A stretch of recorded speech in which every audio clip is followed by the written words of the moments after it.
name is Dr. James, and today we're looking at plantar fasciitis.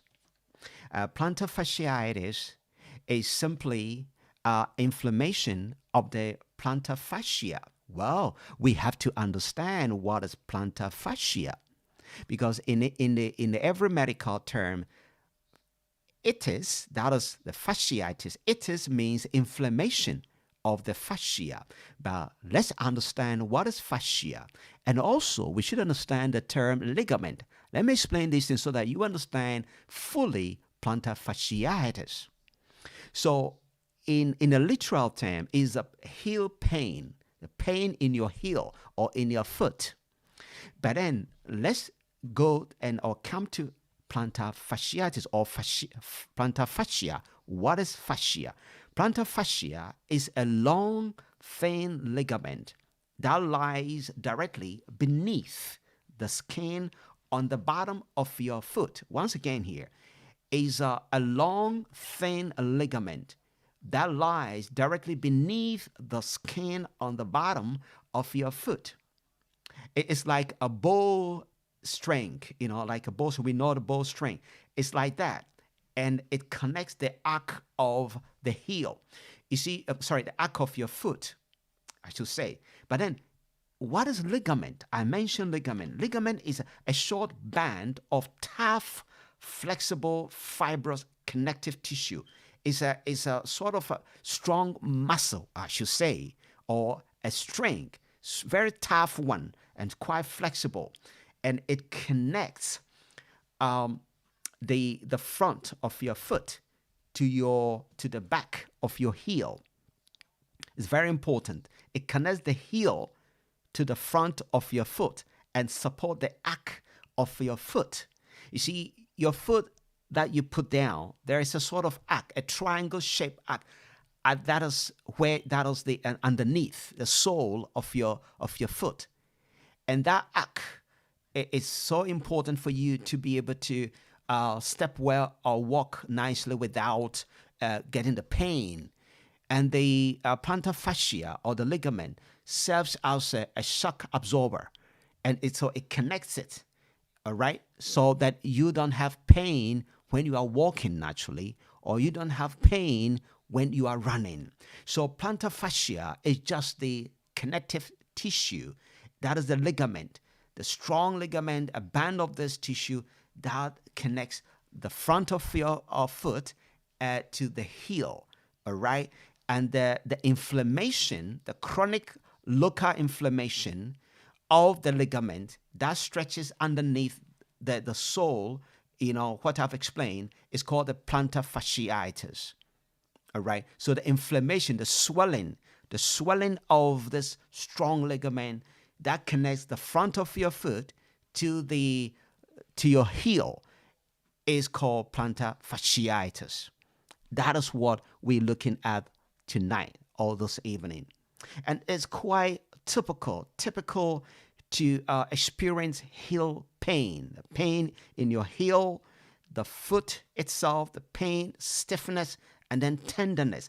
That is the typical characteristics of plantar fasciitis. The pain in your heel, the foot itself, stiffness, and then tenderness. You may experience that. But normally they will say that plantar fasciitis occur all alone. No, it doesn't just occur on its own. You see, nothing just happens. Every time something leads to something in the body. And in plantar fasciitis, the secret here is that there's a condition called spondylitis. Spondylitis is simply the inflammation of your spinal bones. You see, your spine, the bone from the neck area to your back, to your lower back, there's a bone that actually protects the spinal cord. That bone, when the bone is inflamed, it can, in a way, affect your foot, affect the ligaments in your foot. You see where it's coming from.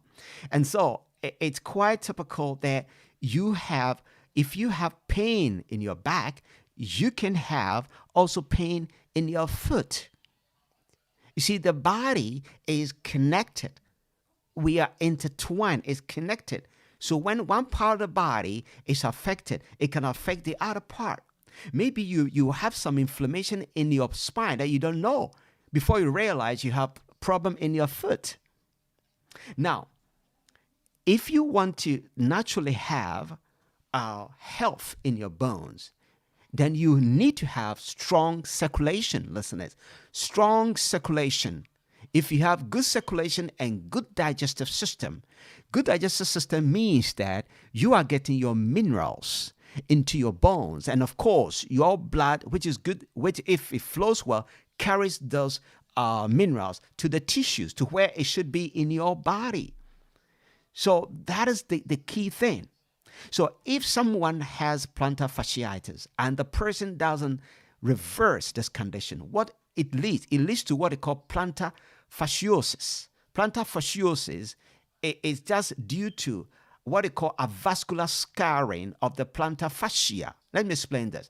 It means that it can be very, very difficult for blood to get to the your plantar fascia that is underneath, and when it goes on with the deficiency of blood, then that area can be scarred, and when it's scarred, then the condition can be more serious and more painful. We call that plantar fasciosis. So you see, it changes from plantar fasciitis to plantar fasciosis, which means that the disease has developed, is moved forward, because there's a scarring, and that scarring is preventing blood flow to that area. So you see, the whole secret is that if you want to have inflammation down in your body, you have to have good circulation. That is the whole secret. But here is the case in plantar fascia, which leads to plantar fasciosis, is the scarring. There's a scarring in the plantar fascia, which doesn't allow even blood to get there. Oh, so you see, we are getting the message clearly now. Now let's come to the symptoms and signs of plantar fasciitis. There's typical characteristics of plantar fasciitis, so that you will realize that you have this problem or not. But now, before then, let me put the number on the platform. So you have this problem or any other problem, just give me a call. Calling outside the UK is +44 738 464 7300. Calling within the UK is 0738 464 7300. The second number is +44 745 988 9152. The number calling within the UK is 0745 988 9152. So just give me a call. It's a WhatsApp number too. You can WhatsApp me. If you have the problem, or a friend or a family member or a loved one has this problem, don't sit down, because we know that plantar fasciitis can lead to plantar fasciosis, more serious problem, scarring of the plantar fascia. That is the ligament right under your foot, which is the biggest ligament in the human body. The ligament, that the plantar fascia, the ligament there, is the biggest ligament in your body. Now let's understand the symptoms and signs of plantar fasciitis. Now, as we mentioned, there's a stabbing pain in the bottom of your foot near the heel. Stabbing pain. It means so much pain in the bottom of your foot near the heel. The pain, this type of pain is usually is worse with a few steps after awakening. So when you wake up from bed and you try to step out, you step out a few steps and then you start to experience this pain. It's typical. Or when you're standing for a long period of time, you also experience this pain. Or when you get up after sitting, when you even sit for some time, you start to experience this stabbing pain in the bottom of your foot near the heel. It's typical. Let's take just one symptom. Let's put 1, 2, 3 symptoms together in this case. It's a pain usually worse after exercise. after exercise, but the pain doesn't appear during the exercise. During the exercise, you will fine. But after exercise, you start to feel the pain underneath, that in the sole. It can make the first, the foot feel particularly stiff. It can make the foot stiff and sensitive in the morning. So when you step up from bed, your foot becomes stiff and sensitive and quite painful to touch. It makes it difficult to walk barefoot. So when you try to be barefooted and walking on a hard surface, you start to feel the pain. But when you wear comfortable, you have a comfortable footwear, you don't feel the pain. But when we are barefooted, then you start to feel the pain, because especially on hard surfaces, because the ligament is in touch or in contact with that hard surface. And it's typically, it affects one foot, but it can affect both. But it starts with one foot. And then, as I'm saying, that it feels warm and swollen and tender. So normally, because it starts with one foot, you try to shift your weight to the other side, because you don't feel pain there. You try to relieve pain. In so doing, then it affects the other one as well with time, because it can trigger it with a matter of time. So that is plantar fasciitis, the typical symptoms and signs. Those that have joined us, we're talking about plantar fasciitis. That is pain in the heel, and we have characterized it. At the end of the day, we'll summarize everything too. So join us here. Thank you very much. Now let's come to causes of plantar fasciitis. What actually leads to it? As we say in plantar fasciitis, those that have joined us, is just simply the ligament is the largest ligament in the human body. It's a tissue, a connective tissue under, it's like a string, a very strong, flexible string under your foot. It connects the front of your foot to the heel. And when it's swollen, it's inflamed, we call that plantar fasciitis. But this serves as a shock absorber when you are running or you are walking. So it's very, very important to feed this ligament with the right minerals, the minerals and the good circulation, so that you can have healthy feet in general. It is said that the tension and stress on this bowstring, this string I'm talking about underneath, becomes too, there's a tear and wear. But you see, that is the sources in medical books. But it's a bit kind of questionable here. Let's listen carefully. 87-year-old woman came to my office. She's never had any arthritis. She never had any problem with the bones. Why? This woman said she's very conscious of health. She heard me on the radio and came to me to get more information about health. She never even taken anything synthetic into her body. She takes care of herself. She had very good digestive system. It means she absorbed good amount of minerals. She has good circulation, and that prevents it. The point I want to make here is that repetitive usage of your feet wouldn't cause plantar fasciitis. So when you go to the hospital and you are told that maybe you are 50 years old, you are 40 years old, but because you have repeated use your feet, that's why you have plantar fasciitis, tell them, I'm sorry, it is not true. It is only a risk factor, but it is not true. The main cause here, let me just liken it to this, is the minerals that actually makes up the ligament. The minerals that make up the bone is the same minerals that actually is very important for your ligament. It's so important. Take it, for instance, you are building a house. I liken this in the tree section here. You're building a house, and you don't have quality materials like the cement. You don't have enough cement going into the building. After a little while, it starts cracking. It's the same with the human body, especially with the bones and the materials in the joints. The material is minerals, and the mineral is not only calcium. When I talk about minerals, we have 12 key minerals, including the calcium, and 64 trace minerals. That actually makes up the bones and the ligaments and the tendons and the cartilages that we have in the body.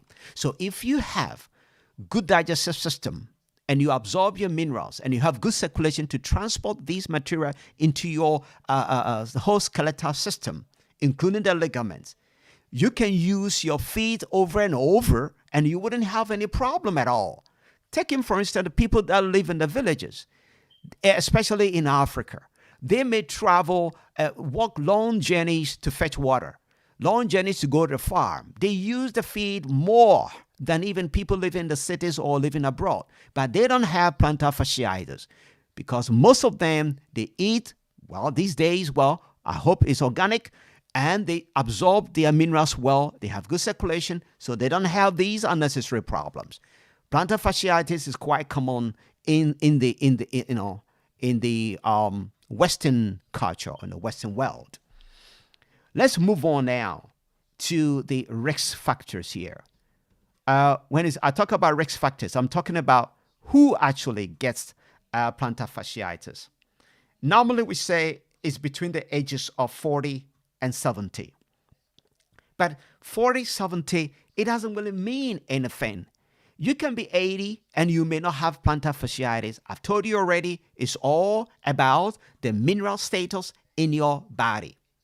The mineral status and then good circulation. If you want to have strong bones and strong ligaments and cartilages, you have to have good circulation and good mineral status. Now, there are certain types of exercises that can be a risk. It's not a cause, but it's a risk. It means it can trigger it. Or it's about to start and it can trigger it, like ballet dancing or aerobic dancing. It can contribute to the onset of plantar fasciitis. Those that have joined us, we're talking about plantar fasciitis. Is the pain in the heel or in the foot. Now, another risk factor is the foot mechanics. When I talk about the foot mechanics, it's about the shape of your feet. You see, some individuals got flat feet. So there's a high arc. There's a high arc underneath or even abnormal pattern of walking can affect the way your weight is distributed when you are standing or you are walking. So there's a constant stress on the plantar fascia. Those that have joined us just now, plantar fascia is just the ligament underneath. All right, underneath. And so that ligament, that strong muscle, that strong string can be affected in a way when you stand for a long time and you don't have enough minerals in your system. Obesity, when you're obese, XX pound put extra stress on your plantar fascia.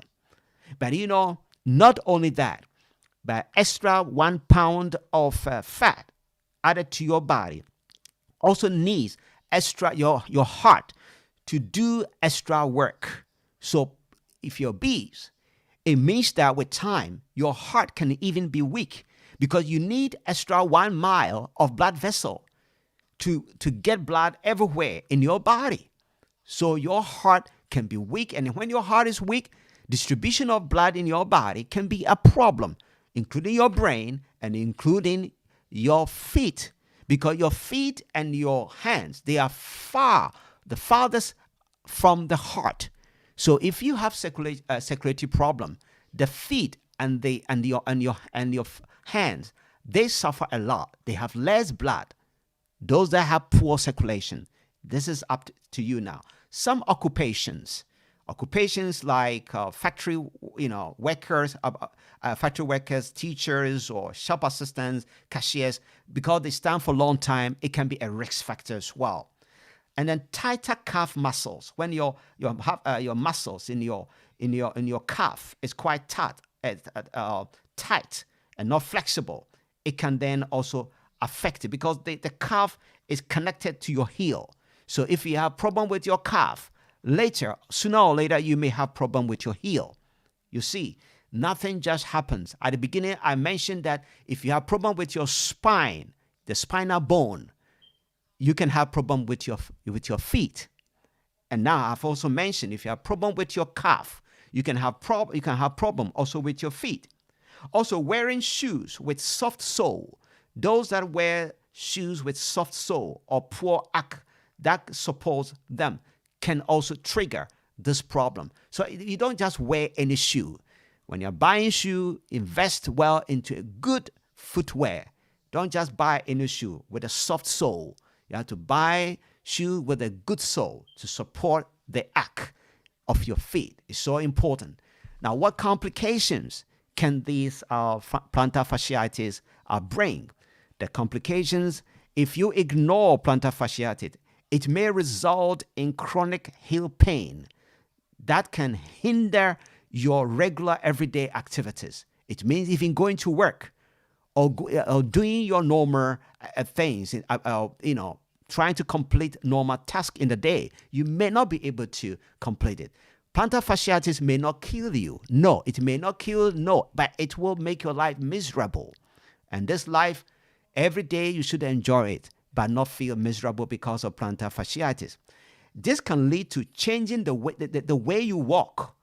It can change. You can start to lean on the other side, which can result affecting the other foot. So it can affect the way you walk. You can start limping, and that is very unnatural for you. Possibly because of plantar fasciitis, you can be a limping person, so to say. You can be limping because you have chronic pain, and you may not be able to wear the footwear that you love to wear, or even dance, or go walking, or do your normal activities. Additionally, it can affect your knee, your hip, and your back, and that can lead to a different kind of problem altogether. Hip pain, knee pain, and pain in the back, which can also be a very complicated issue. Today, you've been listening to Dr. James. We've been talking about plantar fasciitis. And we know that plantar fasciitis is a ligament, the largest ligament in the human body, underneath our foot. And it connects the front of your foot to the heel. And when it's swollen, when it's inflamed, we call that plantar fasciitis. And we know the consequences. We know the typical characteristics. You wake up in the morning, and then the first thing is that a few steps, you begin to feel pain in your heel, under your foot, and it could be swollen and quite tender to touch. When you stand for a long time, it triggers it. When you even wake up in the morning, you sit for a while, it can also start giving you the pain. So this is quite typical sign and characteristics. Thanks a lot for visiting us. But visit us on YouTube, please, and put in Dr. James Natural Link. Dr. James Natural Link on YouTube. And please subscribe so that you don't miss any of these wonderful programs. Because in between Thursdays and Sundays, between 8 and 9, I do short presentations, which also will be very beneficial for you. So when you sign up, you will never miss any of the program. Please go there and share as well, and press the like button to support this program. Be a blessing, and God will also richly bless you. Thanks a lot for tuning in today, and God bless you. And we will also have a wonderful time once again the coming Thursday. God be with you, and may He shine upon you this coming week. Goodbye for now, and we will have a wonderful time next time. God bless you. Ladies and gentlemen, let's welcome Reverend Isaac O'Farrill!